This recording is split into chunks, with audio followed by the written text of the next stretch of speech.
Democrat of the Day, Senate District 5.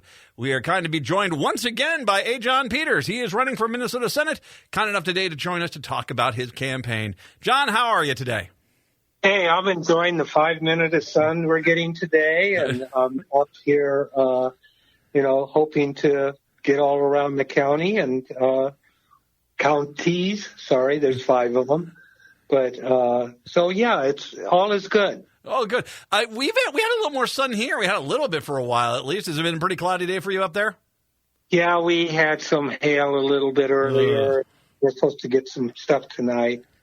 And tomorrow I'm supposed to go over close to Detroit Lakes for a get-together. We're going to clean ditches first, so it's supposed to be 90 degrees and thunderstorms, so that'll be fun. Well, you'll get your workout in, that's for sure, on that day. Of course, last we talked with you, you were taking on, were you taking on Paul Gazelka last time? Yeah, I was taking on Paul last time, and I don't know how that's going to work out if he's going to primary Jensen or not, since it looks like Jensen's going to get the endorsement. But, yeah, that was an interesting thing, and it was right in the middle of COVID, and he had all the name recognition, and I was flat on my back with COVID for a month. And so, yeah, it's a lot different this time. Utke from Park Rapids is the sitting senator from this new district, and he lost his endorsement to Brent Bussman, actually lives 7 miles from me, south part of our district, who is actually much more conservative than Paul and Utke. So. Well, yeah, and so you're in one of those seats where, I mean, this is that extremist far right of the party has come on in there and ousting people because they're so infuriated that anyone would work with the Democrats, even though the governor is the Democrat and the House is run by the Democrats, that you are in that district there that's got a far right extremist. Oh, yeah. Yes. It's interesting, every other farm has a Trump sign right now, and the election is stolen. But my experience right now, I've been talking to a lot of people, and there are a lot of Republicans that won't admit it that will be voting for me. So I think the way it looks right now that we went from almost a guaranteed red state to that we're probably only leaning red, that I actually have a very good chance right now. So I'm feeling very better than you normally would in an area like this, but it's getting to be fun, and I'm looking forward to meeting a lot of the people in the area, especially in the north part, because I live in the south part of my district. My district is 153 miles north to south and 150 miles east to west. It's a big one there. That's a part of the issue that you got there. You are definitely getting your miles in for sure. Yeah, and it's so on there. It's not like the area over on the northeast corner of the state that's bigger than Massachusetts, but we're getting there. It's close. We're at least Rhode Island or bigger. Well, let me ask you this. I mean, how much did it change with redistricting in 5? Okay. Right now I have added, before I had Todd County, Wadena County, part of Cass County, and Morrison County. Now I have all of Todd County, all of Wadena County, 2/3 of Becker County, 2/3 of Hubbard County, 1/3 of Cass County, and about 1/4 of Morrison County. So like I said, it went from about 110 miles north, south, east, west to 150 miles north, south, east, west. Park Rapids is in there. Wadena's in there. Staples is in there. Motley, of course, Bacchus. What's that? Long Prairie, Wadena. As you go right to the edge of Detroit Lakes, I don't quite go into Detroit Lakes. And then I go right to the edge of Baxter, and I don't go into Baxter. In fact, I was up in just 5 miles from Walker last weekend. So up in Hackensack this week. So yeah, it's getting my name recognition out there. It's going to be important to get people up, especially they pretty well know me down here in the south part of the area, but getting my name out on the north part is what I'm working very hard to do. And we'll definitely get to that because obviously, folks, in a district this size, donations are a big deal. Getting the gas money to go to drive around there, that's an important part, as well as getting volunteers up there to do door knocking. But let's get to some issues here facing the 5th District here. You and I have talked in the past about the margins of farmers. We have got to, the problem with corporate farming is that the proceeds, the vast majority of the profits, do not stay in the state. They go to wherever the corporate headquarters of the company is. And that means what used to be there with the local farmer, they get paid, they get some margins. A lot of farmers' margins are, $25,000? That's it. You really do have a pretty tight budget there. How can we reignite the economy of rural Minnesota in regards to Senate District 5 with the way things are right now? Okay, well, there's about 3 things that I come to mind immediately on here is to, first of all, help the farmers get started on the new business, because right now, the price of land is very high. What we have to also do is make sure that we reduce the amount of foreign-owned farmland or foreign-owned meat packing and all that. Smithfield is an abomination up here, and they just really do things to our farmers. When they were doing the money back for hogs and pigs back there, a lot of the farmers rent their pigs. So all the money that they were saying that they got for hogs and pigs is going back to China because they own the pigs. But and that's kind of the key thing that we have to look at here. Another thing right now, I'm on the Todd County Broadband Coalition, which we're trying to bring broadband to all the farmers. Because right now, to get to their markets, they could do a lot more direct selling, having broadband. They could also get to their regular markets quicker and do all the type of stuff and actually not have to do some of their stuff. One of the things the Democrats did last time was in the trade schools, made sure that there was meat packing stuff, and we've created a van to drive around to teach students how to actually cut the meat and do this stuff, because I know during COVID it was tough. We didn't have enough butchers in the areas for the people to have local markets. Another thing we can do for our farmers up here is make it legal to grow hemp.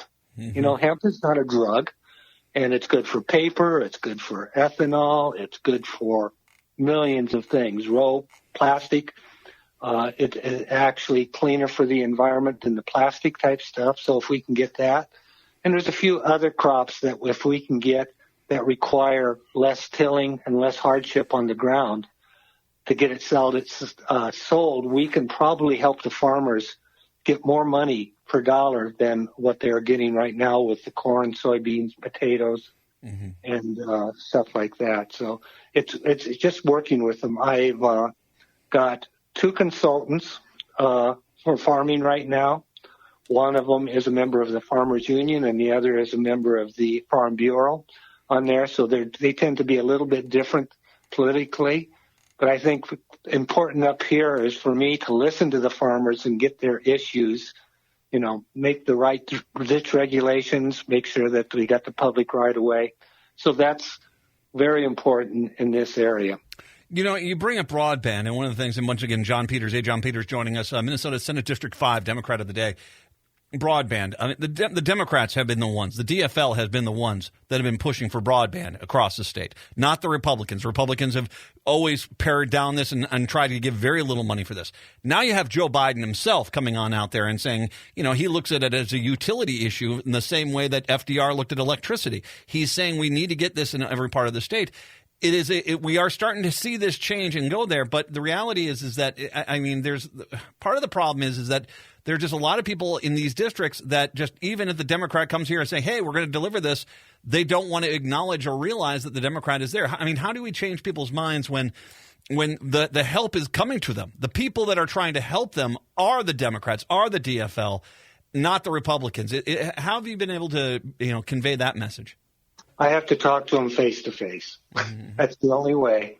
I have to come and listen to them, the things. I go to a lot of presentations. They know that I am broadband oriented on here, on this, being basically a computer nerd. So therefore, it has to be face-to-face. We have to talk to them one-on-one or in small groups. And that's what I'm trying to do right now is get the gas money so I can get to everybody around me. Healthcare obviously is a big issue. I mean, we're still going through a pandemic. We're still working through that problem. Go ahead.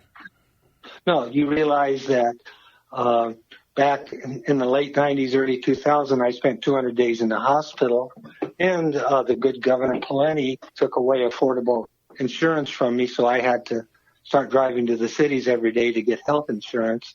And my wife is a nurse, at a nursing home, and on her floor of 80, believe, residents. She lost 25 of them, and she had 5 of them come back after COVID and had heart attacks. So, healthcare, it's big for me on here. I just spent $270 on insulin for my wife. And that's, and that's with insurance. And now it's going to be a little cheaper from now on because we managed to talk our doctor into more generic. But why do we have something that has been around, 50, 60, 70 years, costing that much money? I mean, we both have jobs, so I can somewhat afford it. But I've got friends and neighbors that are on fixed incomes, and they can't buy their stupid insulin. Yeah. So, I mean, we need to make sure that we have a good insulin, which, by the way, they wouldn't let come to the floor in Senate last time versus my last opponent. So therefore, we did not get a price fix on insulin. And then, they're fighting it in the federal level. I mean, when you can't even negotiate, people in the north part of my district drive to Canada to get medicine. That's ridiculous. And without the Affordable Health Care Act right now, we would have clinics closing up here. I've talked to a couple of the directors, and they said without the Affordable Care Act, Obamacare, if you want to call it that, they'd have to close. So that means if I had a heart attack, I'd have to go 60 miles to get to a hospital. And that's the problem is that we've noticed, and it's not just it's Republican policy towards medicine, and the fact that it was always cost. The cutting costs was the biggest priority for medical corporations for so many years, and the downside to that is, if you have a pandemic and you need people to be able to get a convenient health care within their community, it just doesn't happen. And can we revitalize the rural health care system to a point where it's as useful as it used to be? Well, that's my hope. That's what I'd be working for. I mean, it's an uphill battle given the fact that people tend to believe some of the things they hear on Fox News. And but again, talk to them, find out their stories, and they'll tell you, the people that tell their stories, everybody has had some kind of, why do we have spaghetti suppers to have people have enough money to get their kids medicine or get surgery? We have these up here regularly. There's signs all over the place. And that's a GoFundMe page. I mean, why is this the new normal? Why is it? I mean, I know of probably right now 5 or 6 GoFundMe, friends here with GoFundMe pages where this should not be. This is not the sign of a functioning economy or functioning society. Is that you're having to have people beg for basic coverage for medicine? And they talk. My daughter lives in Australia right now. When she had her baby, they had health care, but she would, you had to use a midwife. If she wanted to choose everything that she wanted to choose, she had to get an extra insurance policy. Guess how much money that cost?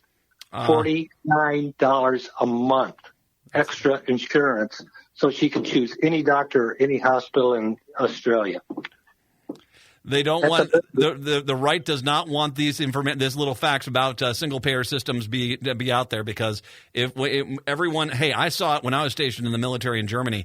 I had a friend that broke his leg when we were out biking, and we were so we were at the German hospital. We went out there, and yeah, they were like, oh yeah, it's $4. Like $4, it's like, this is it. You're right. I mean, if you see it, it's all of a sudden it makes like a tremendous amount of sense. But that's why the people on the right don't want to see it. John Peters, you and I could talk for hours. There's a lot of things here, but I want to take a few moments here if I can. For everyone who's listening to me, there are a lot of safe Democratic seats in the Metro. There are. And that's great. Not saying don't help, don't write a check. Help them out, of course, by all means. But if we can't get the money out into outstate Minnesota and the volunteers to outstate Minnesota that we have, that are available, then these races, they're going to be very difficult to win. And so we can make a difference by getting up into Senate District 5. The donations, my God, that is a huge district. I mean, the amount of gas he's having to go through, donations on that level are going to be greatly appreciated. But as you heard him say, it takes door knocking. It takes people saying, well, all the problems you're having are due to Republicans. All the solutions are coming from the Democrats. You have to go face to face in these districts to show these people that no, the lies that they are believing are lies. And that's important. So volunteers, donations, dearly needed. John, if they want to get in touch with your campaign, what's the website they should go to? Okay. It's A as in Alvin, Edmund Alvin, J as in John, P as in Peters, the number 4, MN as in Minnesota, Senate.org. I'll repeat it, AJP for MNSenate.org. And if you want to go on Facebook, it's A. John Peters, MN. And actually up here, Twitter is not very much used, but Facebook is. But if you just on Twitter look for A. John Peters, Senate, you can get me on Twitter too. So that's how you do that. And I appreciate everything you do down there, Matt. We need to start thinking about our good candidates up here, like Alan Roy and Carrie Dorey. Up in Alan Roy up in 2. We talked to him about 2 months ago. Fantastic candidate. Also massive district. And so, we need to get up there. We need to help these candidates out. And the reality is it's a lot of disinformation there. But a door knock, a conversation is a great way to start changing and turning the tide there.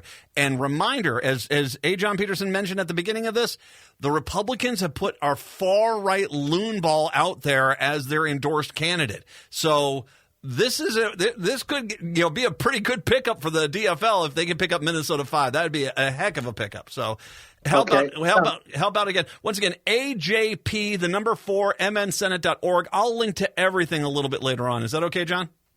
Yeah, and just one more thing. Check out on the website or the Hubbard County website. You guys can come up to the Park Rapids walleye and wild rice feed, and if anybody gets up here, I'll take them out fishing too. When's this? It's like June 17th. I'll get you the exact date, Matt. Oh, you definitely give me the exact date. I might be up there for that.